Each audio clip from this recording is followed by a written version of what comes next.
సికింద్రాబాద్ కిమ్స్ ఆసుపత్రిలో చికిత్స పొందుతున్న శ్రీతేజ్ ను మంత్రి సీతక్క పరామర్శించారు. శ్రీతేజ్ ఆరోగ్యం పరిస్థితిని వైద్యులను అడిగి తెలుసుకున్నారు. మంత్రి సీతక్క మెరుగైన వైద్యం అందించాలని డాక్టర్లకు సూచించారు.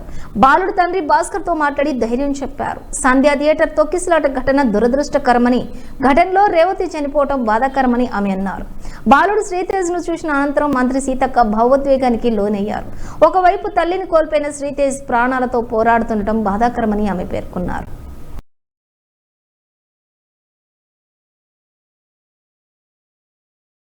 నుంచి కూడా అన్ని రకాలుగా సీఎం గారు ఎప్పటికప్పుడు మానిటరింగ్ చేస్తూ మా ప్రతినిధులు కూడా ఎప్పటికప్పుడు వస్తూ మా శాఖ నుంచి కూడా ఇక్కడ ప్రత్యేకంగా ఒక అధికారిని నియమించి పర్యవేక్షణ చేయడం జరుగుతుంది.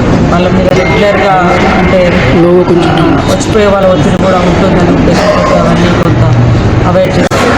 అది వాళ్ళకి ఈరోజు మనోధైర్యం ఇచ్చి తప్పకుండా కానీ ఇప్పుడు వెంటిలేటర్ నుంచి బయటకు వచ్చి తొందరలో కోలుకొని బయటకు రావాలని కోరుకుంటా ఉన్నాం. డాక్టర్స్ కూడా స్పెషల్ ట్రీట్మెంట్, స్పెషల్ కేర్ చేయాలని కూడా చెప్పడం జరిగింది.